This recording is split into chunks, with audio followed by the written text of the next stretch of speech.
Desde a redemocratização, o brasileiro começou a conviver e já está bem familiarizado com conceitos do tipo desigualdades sociais, desequilíbrios regionais. Conhece tanto quanto esses conceitos, quanto as próprias consequências dessas desigualdades. Pois bem, o Nordeste, como se sabe, participa com 30% da população, ou seja, dos 190 milhões de brasileiros, o Nordeste tem 53 milhões. Entretanto, a sua participação no PIB, pasmem, é de apenas 13,51%. Veja, portanto, aí o gap que evidencia essa desigualdade. Quando olhamos a extrema pobreza, para pegarmos um tema atual, vamos verificar uma situação ainda muito mais dramática. Dos 16 milhões de brasileiros considerados extremamente pobres, ou seja, que percebem até R$ 70 mês, 9 milhões e 600 mil estão, sabe onde? No Nordeste. O que significa dizer 59,7%.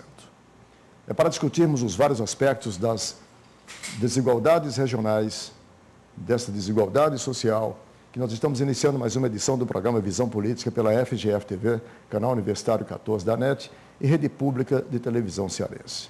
E para discutirmos estes assuntos, nos seus vários aspectos, nós temos hoje a participação de um convidado muito especial.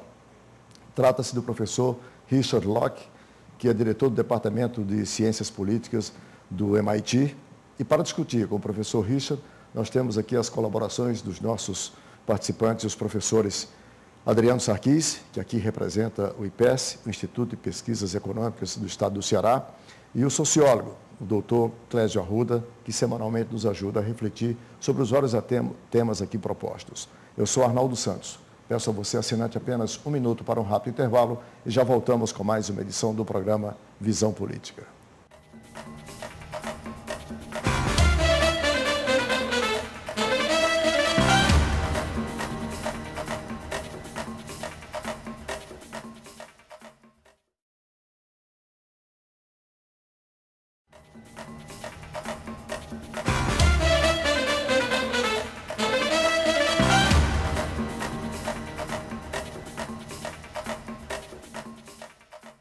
Estamos de volta com o primeiro bloco do programa Visão Política pela FGF-TV, canal Universitário 14 da NET e Rede Pública de Televisão Cearense. Se você, assinante, ligou agora, o programa tem hoje a participação do professor Richard Locke, que é diretor do Departamento de Ciência Política do MIT, e para discutir com ele as desigualdades regionais, nós temos as participações dos nossos debatedores e colaboradores, os professores Clésio Arruda e Adriano Sarquis. Professor Richard, muito obrigado pela sua participação aqui no programa. Eu gostaria de, antes de entrarmos no assunto objeto do editorial de abertura, falar um pouco sobre essa sua visita ao Brasil, particularmente aqui a Fortaleza. Segundo estamos informados, o senhor vem para celebrar um convênio entre o MIT e o Banco do Nordeste do Brasil. O senhor poderia falar um pouco para a gente sobre, para que o nosso assinante possa se inteirar dos objetivos, da importância desse convênio entre o Banco do Nordeste e uma instituição científica de pesquisa como o MIT, que é hoje no ranking a segunda melhor universidade do mundo. Muito obrigado, Arnaldo. É um grande prazer poder estar aqui com vocês. Eu queria desculpar meu português para o público, mas eu estou aqui, cheguei agora, logo 2 horas atrás, porque a gente vai assinar um convênio entre MIT e o Banco do Nordeste, que vai ser um convênio de 5 anos, que tem várias dimensões, uma troca de professores de várias universidades regionais vão passar tempo lá no MIT para estudar, pesquisar, colaborar com professores de MIT. Os professores e pesquisadores do MIT vão passar tempo aqui no Nordeste, fazendo pesquisas sobre desenvolvimento econômico, pobreza, políticas públicas e sustentabilidade, tentando de ver o que se poderia fazer juntos, pessoal do MIT com o pessoal do regional aqui no Nordeste, para tentar de mudar essa história de desigualdade social e econômica. E a gente vai também fazer vários cursos de imersão, onde vários técnicos, mas também poderiam ser outros políticos ou pessoas que estão participando nas políticas públicas aqui no Nordeste, vão passar uma semana cada ano, uma semana em MIT, para fazer um curso de imersão sobre políticas públicas, desenvolvimento econômico, desenvolvimento sustentável. E a gente vai fazer cada ano uma turma lá em MIT e outra turma aqui em Fortaleza. E a gente em MIT é muito, muito animado para esse convênio. Acho que a gente vai aprender muito através dessa colaboração com vocês.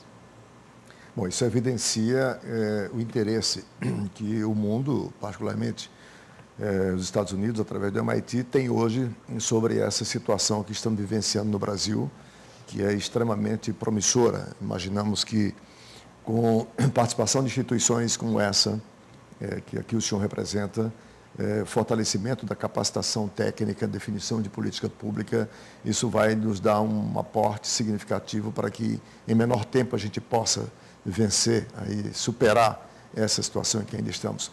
O professor Adriano é do Banco do Nordeste, originariamente, e atualmente está emprestado ao governo do Estado, como diretor do Instituto de Pesquisas Econômicas do Estado do Ceará. Poderia nos colocar a sua percepção sobre a importância de um convênio como esse para o Nordeste do Brasil aqui? Não, bem, principalmente eu gostaria de agradecer, participar do programa e dizer que essa iniciativa do Banco do Nordeste é de extrema importância, né? Eu acho que vai ao encontro até da política do governo federal, uma vez que a própria presidente Dilma estará indo aos Estados Unidos, justamente o MIT e Harvard, né, as duas maiores universidades americanas, para celebrar um convênio do governo brasileiro e essas duas instituições. Então, eu diria que o Banco do Nordeste ele está seguindo mais ou menos segue diretamente essa estratégia do governo federal e destacar a importância de uma parceria dessa. Quer dizer, o MIT é a segunda melhor universidade do mundo. Então, a oportunidade que uma ação dessa natureza vai abrir, não apenas para os pesquisadores, para os professores aqui do Nordeste, mas até para as políticas operacionais do banco. Eu acho que o banco vai ter uma oportunidade muito, muito boa de aprender um pouco a experiência, essa visão mais conceitual e teórica. Os professores do MIT, eles têm uma visão, né, muito ampla, né, de o que é desenvolvimento, do que é uma política pública, uma vez que eles viajam muito, eles fazem muitos estudos, né, por vários países do mundo. Então, eu acho que a externalidade que isso vai gerar para o Banco do Nordeste, especialmente, não apenas para os pesquisadores aqui, as universidades aqui locais, mas para o próprio banco, uma vez que vai permitir um aperfeiçoamento, uma visão das políticas operacionais, das políticas de desenvolvimento do Banco do Nordeste. E o banco, isso se insere, né, dentro de uma política também de desenvolvimento do banco. Quer dizer, o banco formar capital humano, dar capacitação para os cidadãos nordestinos, também vai dentro da política do Banco do Nordeste. Professor Clésio, qual é a sua percepção? É isso, notadamente que eu pelo menos assim imagino, um dos grandes obstáculos a serem vencidos pelos brasileiros, de um modo geral, mas em especial aqui pela região Nordeste, é exatamente a capacitação, o conhecimento técnico, científico, que o nosso ainda está muito, quer dizer, a desejar muito aquém da potencialidade do homem brasileiro, da mulher brasileira, do nordestino, e muito aquém, especialmente, das necessidades que nós temos hoje de pessoas qualificadas, né? Você é um pesquisador, um sociólogo, qual é a sua leitura para uma iniciativa como essa? Bom, primeiro agradecer o convite para participar de um debate desse, que acho fundamental para o momento que a gente vive. É um momento ímpar na economia brasileira. Né? Nós já tivemos outros momentos interessantíssimos, né? Quando a gente pensa os anos 70, o período do milagre, quando a gente tinha crescimento, inclusive, bem mais robusto do que o que a gente tem hoje, mas nós não conseguimos equacionar a questão da pobreza a redução da desigualdade econômica, social, política, cultural, né? E hoje a gente vive um novo momento que não deva ser desperdiçado.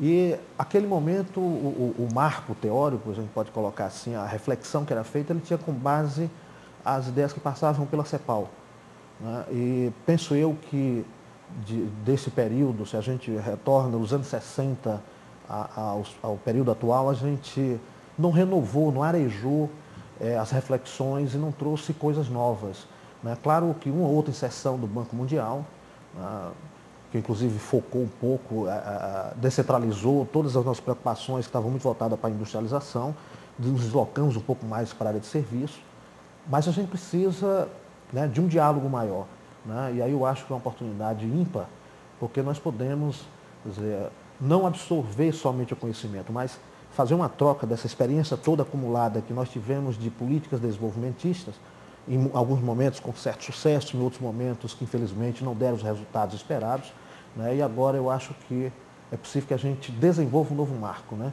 Já que é uma base, na verdade, um convênio que tem como base a discussão técnico-científica, né? Com troca de conhecimento de professores, experiência para lá, experiência cá, né? Então isso pode nos possibilitar, eu acredito, inclusive, provavelmente, a construção de um novo cenário, um novo marco teórico que pode nortear, né, as nossas ações aqui, não de Fortaleza, inclusive Nordeste e Brasil.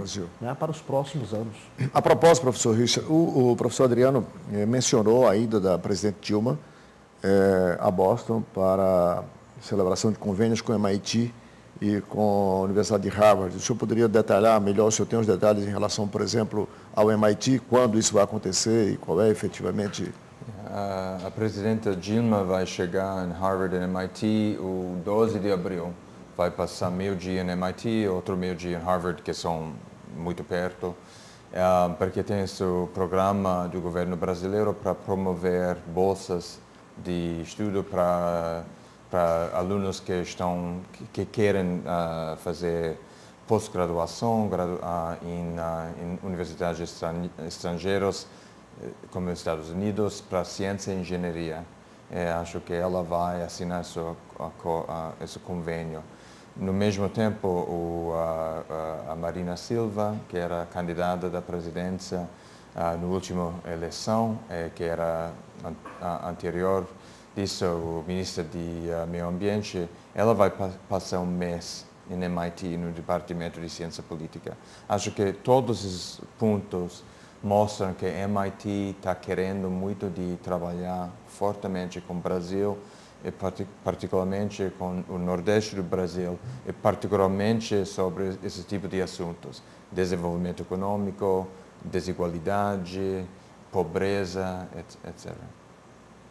Bom, se me permite aqui fazer um pequeno comentário, acho que nesse instante a diretoria atual do Banco do Nordeste é evidente que toma uma iniciativa que é, sem sombra de dúvida, das mais louváveis, porque o Banco do Nordeste é hoje, digamos assim, uma das principais alavancas que tem o governo federal, não só na questão do desenvolvimento regional em si, que é a finalidade principal do banco, mas também no financiamento de políticas públicas nessa perspectiva de erradicação da extrema pobreza e redução dos índices de pobreza e desigualdade, através das várias linhas de microcrédito que tem aí.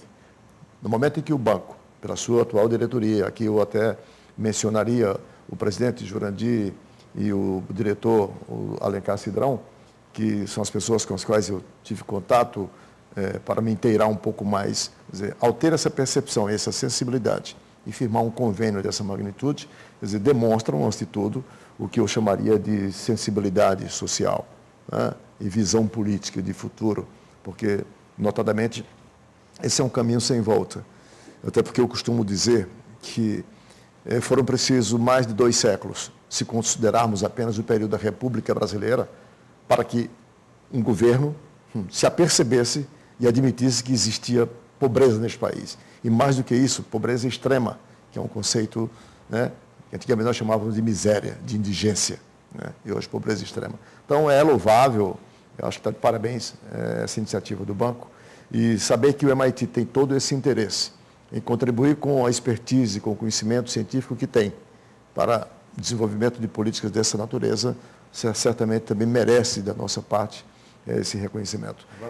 Pois não. Só no parênteses aí, e é interessante, você mencionou aí o diretor Alencar, quer dizer, a iniciativa da diretoria de desenvolvimento do banco, né, justamente com o presidente, mas também é importante mencionar que o Banco do Nordeste ele tem um escritório técnico de estudos econômicos, que é o ETEN, que é um escritório de pesquisas, né, que é o braço, assim, eu diria que de articulação do Banco do Nordeste com as universidades, as instituições de pesquisa, e eu diria que é onde está, né, o corpo assim, de pensadores, né, das políticas de desenvolvimento do Banco do Nordeste.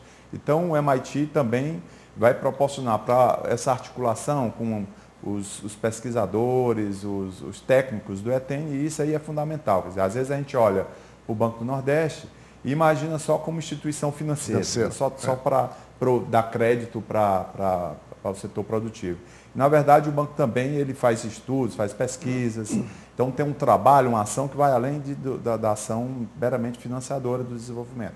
E, bom, para corroborar do teu raciocínio, basta dizer que antes do Banco do Nordeste ser o que é como instituição financeira, o ETN já existia. E é o ETN quem capacita o banco, né, a ser hoje o que ele é.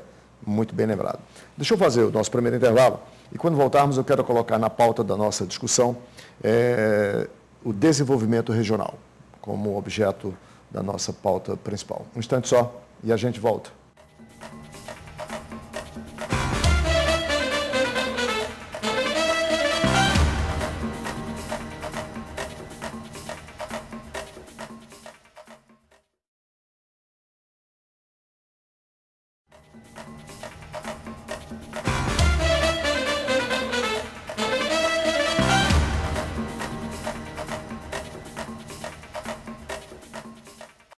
De volta com o segundo bloco do programa Visão Política pela FGF-TV, canal universitário 14 da NET e rede pública de televisão cearense.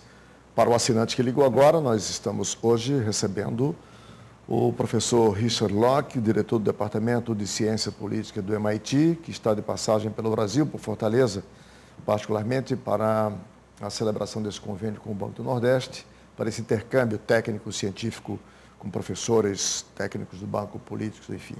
E participam da discussão os professores Adriano Sarquis e Clésio Arruda. Eu queria colocar na pauta agora, professor Richard, um tema que o brasileiro se acostumou desde a redemocratização, ele incorporou como conceito que é desenvolvimento regional, desequilíbrios, né, desigualdades sociais, enfim.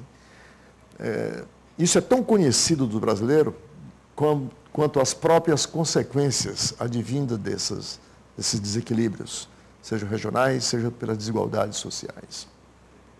Nós temos hoje algumas iniciativas no Brasil, e eu disse que no bloco que foram precisos mais de 2 séculos para nos apercebermos da existência dessa pobreza muito grande no Brasil, para que os governos, pelo governo Lula para cá, se pensassem não só a estudar esses assuntos, mas sobretudo, desenvolver políticas nessa perspectiva de combate e de redução.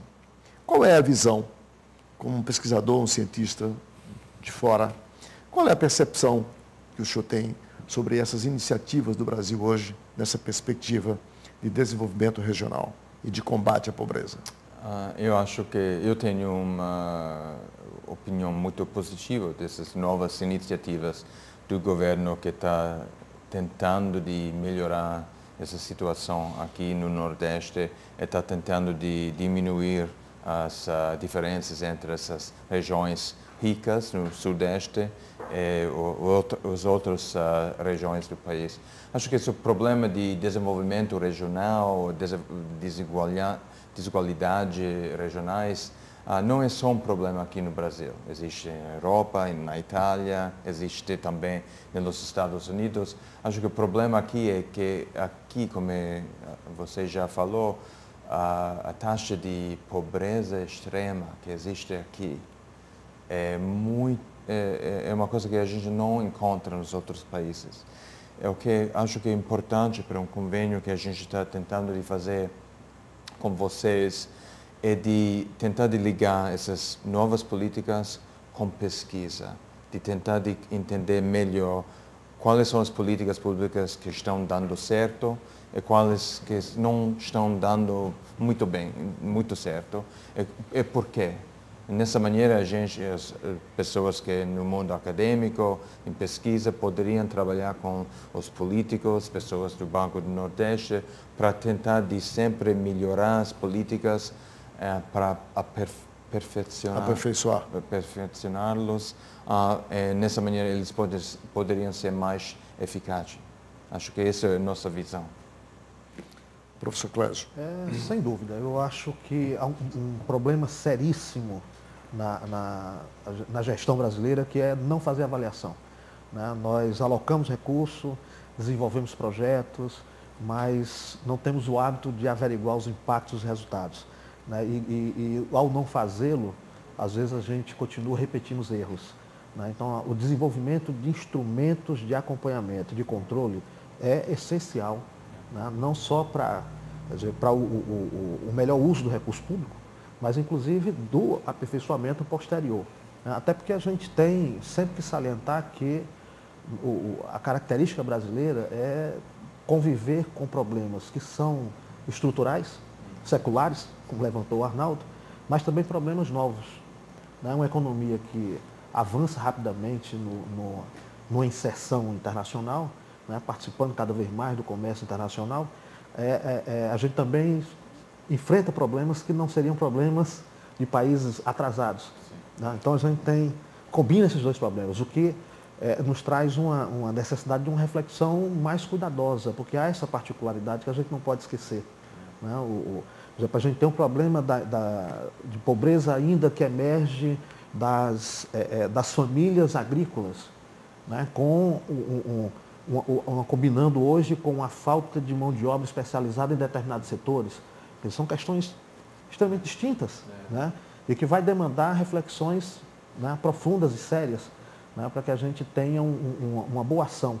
Né? Então, eu penso, esse convênio ele é fantástico nessa perspectiva, se foca a questão das políticas públicas e a avaliação das políticas públicas. Concordo completamente. Pois não, Adriano. Eu acho que o Clésio tocou numa questão extremamente importante, inclusive o Richard comentou anteriormente, né, que é essa questão da avaliação, né, e monitoramento das políticas públicas.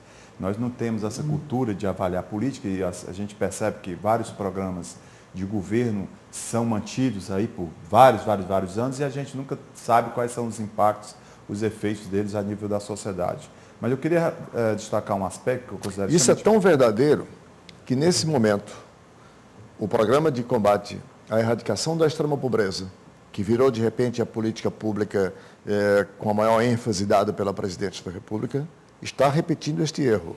Não há nenhum instrumento, nenhum mecanismo de avaliação dessa política. E corre-se o risco de, ao chegarmos em 2014, como foi o desafio que ela mesmo se impôs, e não termos aí este resultado, logrado êxito. A propósito, só um parêntese. Agora, o interessante é essa nova dimensão que se incorporou nas políticas de desenvolvimento, que tradicionalmente a gente considerava só o crescimento econômico, né, a dimensão econômica, como se fosse a dimensão mais importante, mais relevante para o desenvolvimento. E, no entanto, aí você vê que o social ele emerge como uma área, quer dizer, fundamental das políticas de desenvolvimento. E eu diria que se a gente se voltar para o Nordeste, que concentra a maior parte da pobreza do Brasil, o problema do Nordeste vai estar justamente nessas novas áreas que a gente está descobrindo, tá certo? E eu destacaria a área da política institucional, e aí o Richard poderia até comentar um pouco essa visão como a ciência política, né, as questões institucionais que permeiam toda a economia do Nordeste, e hoje o nosso atraso é muito menos de natureza econômica e mais institucional, e a questão da sociologia, né, aí no âmbito da sociologia econômica. E a gente tem, quer dizer, muitos estudos que são produzidos nessa área e eles servem para nos referenciar, para você analisar os problemas do Nordeste sobre essa nova ótica. Eu vejo que muitos trabalhos, quer dizer, muitas análises que são feitas sobre a região do Nordeste ainda estão fundamentadas pelos trabalhos que foram produzidos ainda nos anos 50. O Nordeste do Celso Furtado é completamente diferente do Nordeste de hoje. Quer dizer, hoje a gente tem muitos novos problemas, por exemplo, de natureza urbana, decorrente dos fluxos migratórios, né, que a gente, as médias e grandes cidades aqui do Nordeste, todas arrodeadas de favela, essas periferias dos grandes centros urbanos. Então a gente tem que tratar dessas questões. Isso está prejudicando as políticas. Hoje os gestores públicos dessas cidades, eles praticamente não têm condições de dar assistência a esses adensamentos populacionais que se formam em torno das médias e grandes cidades do Nordeste. Isso é uma questão que está à margem, normalmente, das análises que se faz, né, sobre o desenvolvimento do Nordeste. E mais, pegando essa dimensão mais institucional, e aí passa, né, quando se analisa o Nordeste sob o ponto de vista institucional, pela forma como está organizada a nossa sociedade. As instituições que existem aqui no Nordeste, será que elas incentivam o crescimento econômico? Quer dizer, como os empresários atuam, as organizações sociais, a gestão pública municipal, a gestão pública estadual. Será que nós temos instituições modernas que são capazes de estimular o crescimento, de estimular a inovação, de melhorar as condições de bem-estar da população? Acho que são esses novos elementos, e não de natureza econômica, que nós temos que analisar quando se fala do desenvolvimento do Nordeste. Nós aqui no Brasil conhecemos bem, professor Richard, a gênese desse desequilíbrio regional, chamemos assim. E poderíamos mencionar vários fatores. Um de natureza, quer dizer, econômica, que ele é visível porque os investimentos para um desenvolvimento econômico, eles são sempre, até hoje, voltados para os outros grandes centros, isso é real. Mas tem um outro que é tão grave quanto, ou talvez até mais grave, pelo menos assim nós entendemos, que é o de natureza política. Nós temos uma elite política cuja visão de desenvolvimento ela é completamente, quer dizer, fora do eixo de um país e de uma região que se pretende moderna, como deveria ser. É claro que, como cidadão americano, eu sei que você tem suas dificuldades de externar certas opiniões sobre certas coisas. Mas aqui não está o cidadão americano Richard Locke, aqui está o pesquisador, o cientista Richard Locke, e, portanto, tem livre-arbítrio para se colocar. Qual é a percepção? Como é que os senhores veem como gênese desses desequilíbrios a questão do Brasil? Não sei se eu posso comentar muito sobre isso, mas porque eu também, o que conheço da gênese desse desequilíbrio são os livros de Celso Furtado, e vários artigos depois, o livro de minha colega Judith Handler, Bom Governo nos Trópicos. Acho que tem vários problemas. Tem problemas sociais, problemas de saúde pública, de educação, de fome, que são problemas reais.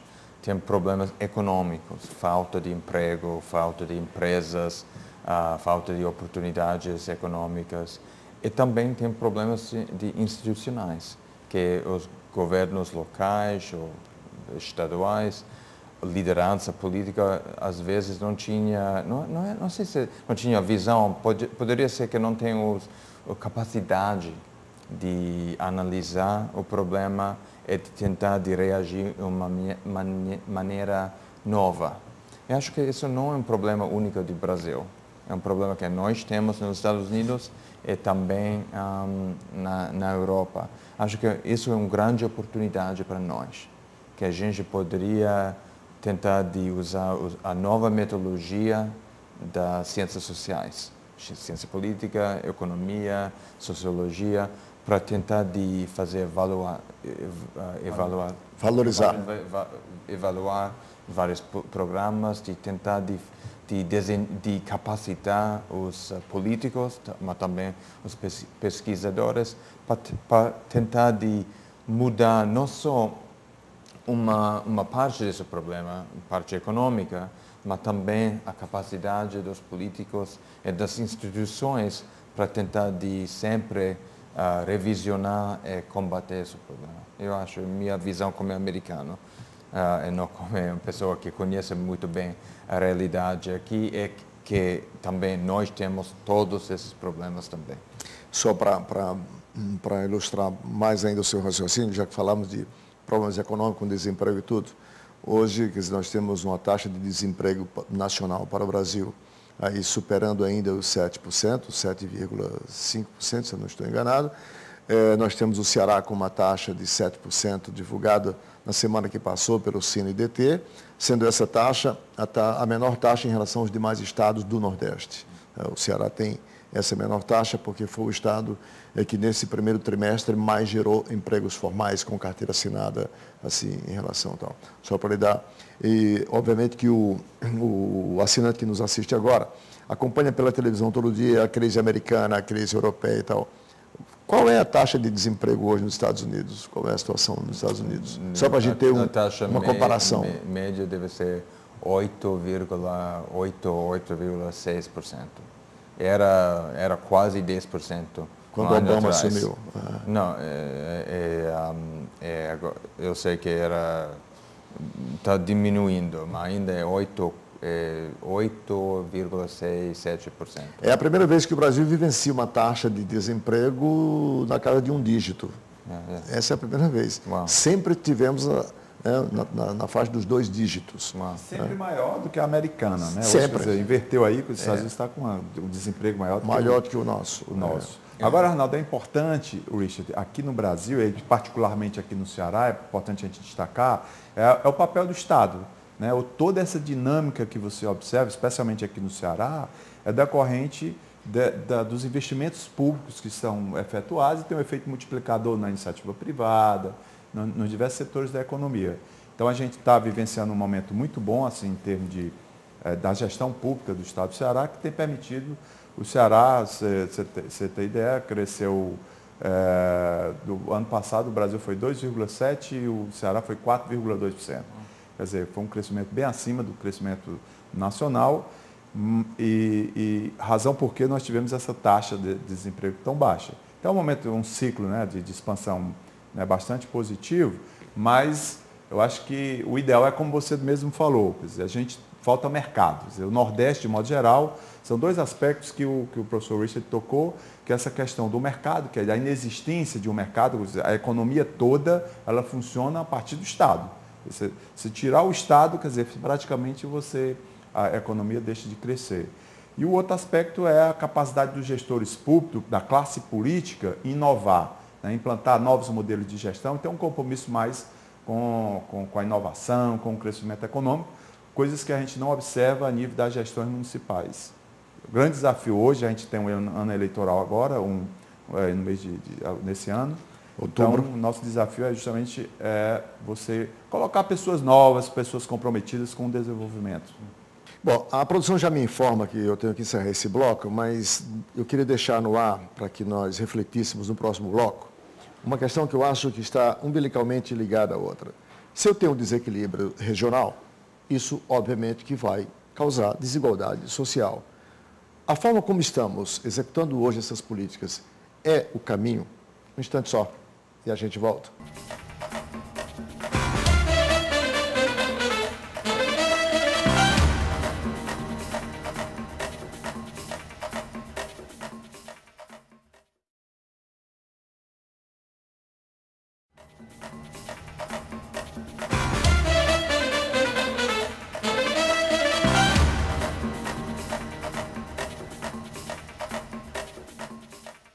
Estamos de volta com o terceiro bloco do programa Visão Política pela FGF-TV, canal Universitário 14 da NET e Rede Pública de Televisão Cearense.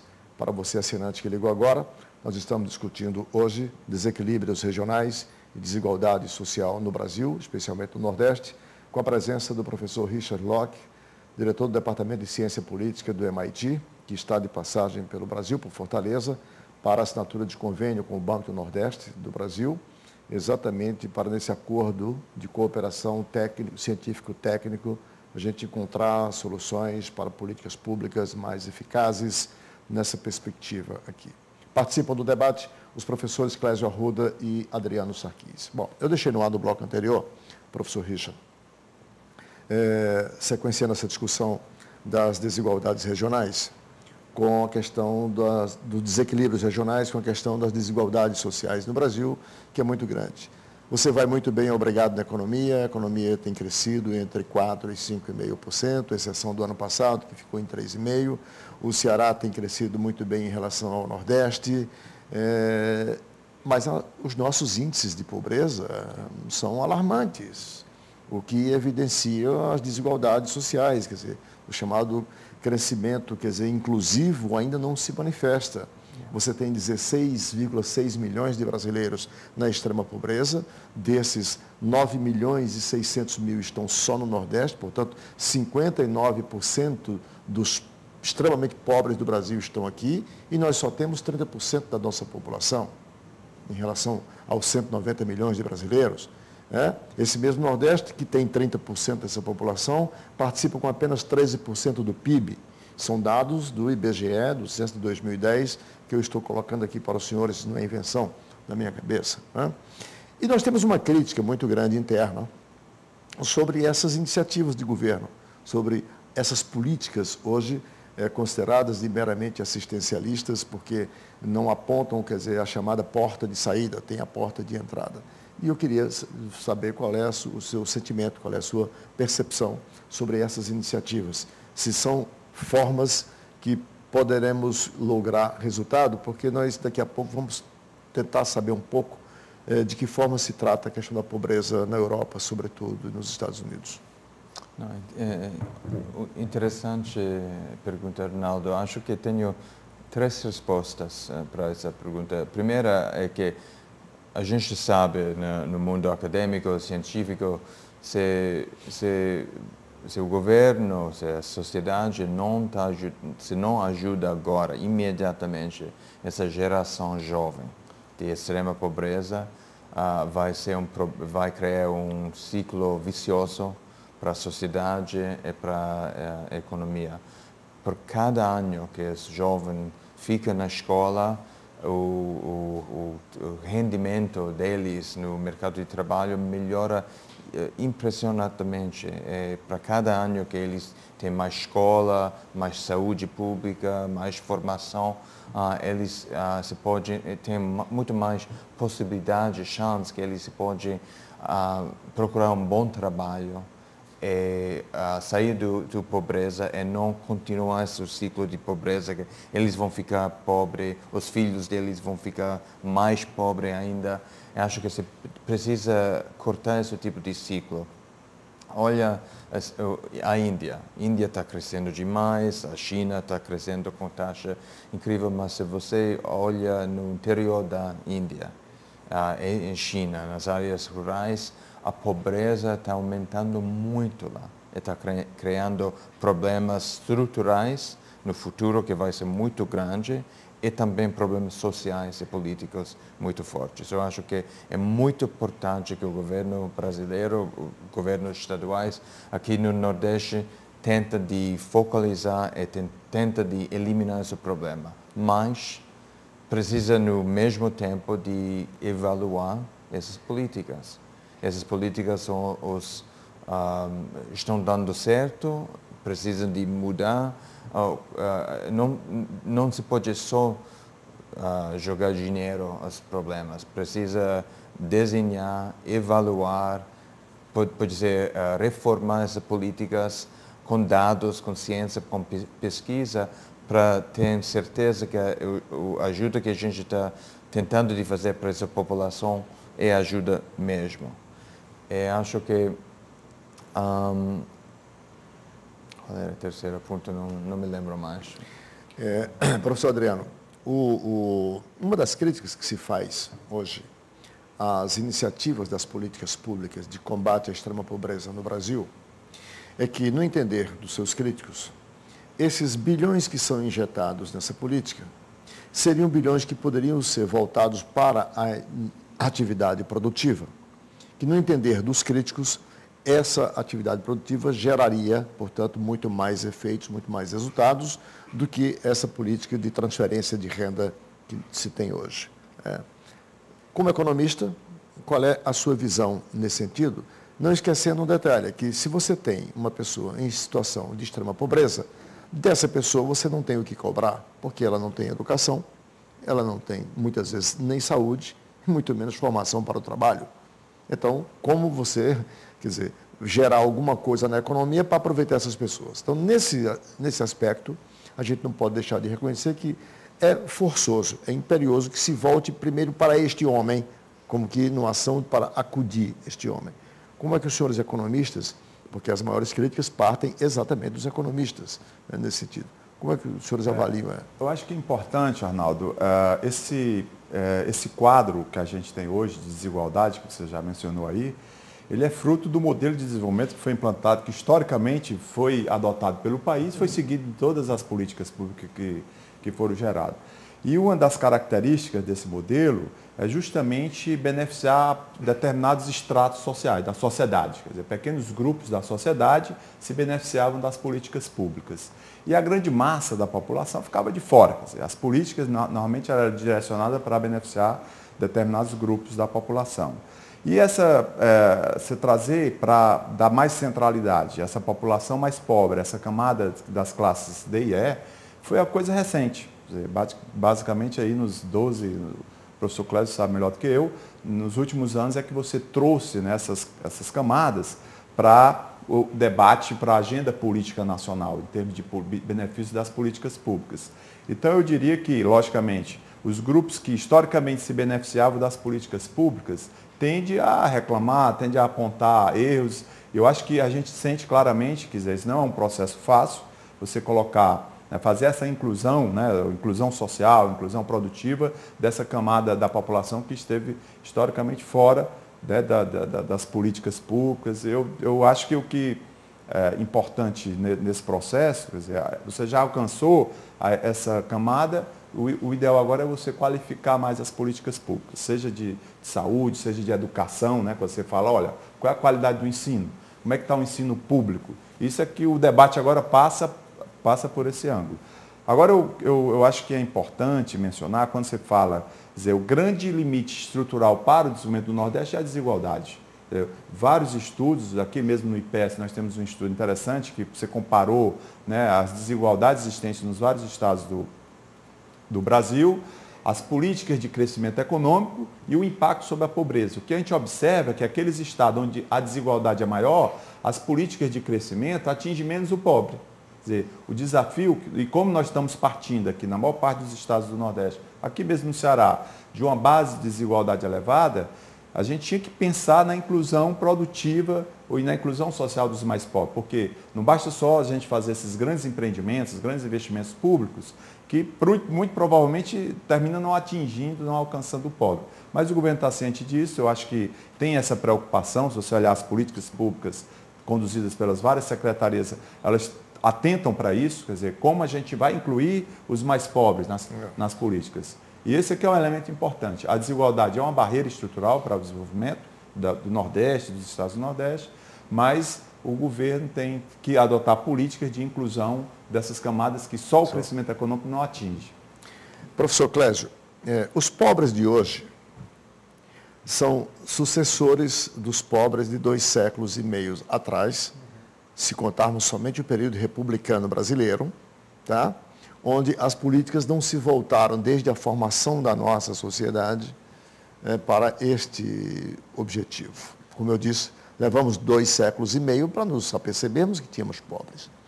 Na população de 16, quase 17 milhões de pobres, na extrema pobreza no Brasil hoje, quase 53% são de crianças de 0 a 15 anos. Ou seja, eu tenho aí uma geração e meia, se considerarmos aí o primeiro decênio, para definir uma geração, condenadas a sucederem seus pais, que por sua vez estão sucedendo seus avós, sem formação, sem profissão, analfabetos, muitas vezes total, não só funcional, enfim. Então, os governantes atuais, eu tenho dito isso, eu disse isso ao governador Cid Gomes, quando tive a oportunidade de apresentar para ele o nosso estudo sobre a extrema pobreza, feito lá no Laboratório de Estudo da Pobreza, e disse para a ministra Tereza Campeiro, em Brasília, quando fomos convidados a apresentar o nosso estudo lá no Ministério. Eu disse, olha, nós não estamos falando aqui de filantropia, nós estamos falando de economia. Uma vez incluindo estas pessoas, imagine o potencial disso na economia local. Depois, os governantes têm a oportunidade de salvar ou de perder essa geração. Como sociólogo, o caminho que o governo hoje está perseguindo, pode-se acreditar que poderemos salvar essa geração ou poderemos perdê-la como perdemos as anteriores? E essa é a minha preocupação. Me permita o vício do sociólogo na resposta. Vou tentar ser bem sintético, mas a gente não pode esquecer o seguinte, a economia brasileira ela foi sempre voltada para fora, do açúcar, café, soja, e ainda hoje ela tem essa base, né, de participar da produção mundial através do fornecimento de matérias-primas. Né? Olha, a gente trabalhava internamente com um mercado de um terço da população, que o Sarkis foi preciso, né? A gente tinha um terço de que participavam desse mercado, 2/3 fora. Quer dizer, esse foi o nosso modelo, quer dizer, um modelo que protegia a indústria que abastecia o mercado local, criando barreiras alfandegárias que essas mercadorias externas tinham dificuldade de entrar. Tínhamos uma indústria de baixa qualidade, portanto, que demandava uma mão de obra também de baixa qualificação, daí a não necessidade de investimento no capital humano. Né? Então, a gente sobrevivia com uma venda de mercadorias que não tínhamos grande competitividade, competição, até porque a gente era, em alguns casos, fornecedores monopolistas, uma indústria protegida, 1/3 de participantes e o restante da população sobre guarda e vigília de uma economia de exceção. Quer dizer, a gente fala de república, mas durante essa república toda a gente viveu quase todo sob ditadura. Né? Então, na verdade, tínhamos uma polícia política que segurava, né, os movimentos sociais, e daí a gente viveu esse período todo. A grande questão esse é o mais longo momento de democracia que o Brasil vive na República. Perfeito. É o atual. O que nós não podemos esquecer é que dos anos 80 ao que nós estamos enfrentando hoje, o capitalismo mundial começa a dar sinais de certa fragilidade. Né? Quer dizer, a gente tem o que alguns até já apontam como crise estrutural. Bom, a obrigatoriedade de se voltar para dentro, ela se fez quase que necessária ou uma sobrevivência mesmo da economia brasileira. E aí nós tínhamos o essencial, a gente tem mercado interno. Agora, é necessário investimento nesses indivíduos. Né? A sustentabilidade do que a gente vive hoje, ela vai passar na perspectiva de longo prazo. E aí passa a questão da mentalidade. Esse é o grande problema que nós temos. Uma mentalidade que está incrustada no pensamento político. Nós não pensamos no longo prazo. Investimento de educação, investimento de 20 anos, né? Não é para o aqui e agora. E se nós pensarmos em alçar de fato voo para participar do seleto grupo dos 5 países mais ricos do mundo, nós vamos ter que pensar no longo prazo e formando o indivíduo, trabalhando o trabalhador agora, nesse momento. Nós temos algumas contradições, professor Richard. Se eu estiver errado, você me corrige. No mundo inteiro, você tem uma relação de 5 técnicos de nível médio para 1 de nível superior. O Brasil, apesar de ostentar os mais baixos índices de formação superior e de educação de um modo geral, tem uma equação invertida. Ele tem 5 técnicos de nível superior para 1 de nível médio. Quer dizer, é uma coisa, né, que não acontece no seu país. Né, mas, em se tratando de pobreza, já que o senhor mencionou, sobre o final do programa, que temos pobreza na Europa, nos Estados Unidos e tal, alguma semelhança. O programa de transferência de renda brasileiro está sendo hoje adotado, quer dizer, a ONU tem preconizado a adoção deste programa em vários países com índices de pobreza semelhantes ao nosso. O senhor pesquisa na Itália, na Índia, quer dizer, na China. Então, qual é a semelhança que nós temos hoje entre os programas de combate à pobreza do Brasil com os programas mundo afora, Europa, Estados Unidos principalmente? Acho que as políticas que o Brasil está promovendo nos últimos anos, com a Bolsa Família, os transfer payments para as famílias, são modelos para o mundo inteiro, que vários países que têm vários problemas estão tentando de adotar esse Conditional Cash Transfer, CCT, programas. Acho que o problema ainda do Brasil, que os outros países, pode ser, na Europa estão um pouco mais avançados, é que tem problemas estruturais aqui. Estruturais de economia, estruturais institucionais, de sistemas de educação, de empreendedorismo, que acho que Alemanha, Itália, talvez não Espanha ainda, mas Itália sem dúvida, que eles já estão tentando de promover reformas lá. Acho que o Brasil precisa de fazer isso. Reforma do Estado brasileiro. De Estado e de sistema econômico. Ok, e com essas colocações nós finalizamos mais uma edição do programa Visão Política pela FGF TV, canal Universitário 14 da NET e Rede Pública de Televisão Cearense. Agradecendo aqui ao professor Richard Locke, que nos dá o prazer de estar aqui conosco, aos professores Adriano Sarquis e Clésia Roda, pelas colaborações sempre valiosas, e em especial a você, assinante, com um convite para um próximo Visão Política, sempre discutindo um tema ou temas que imaginamos ser do seu interesse. Muito obrigado e até lá.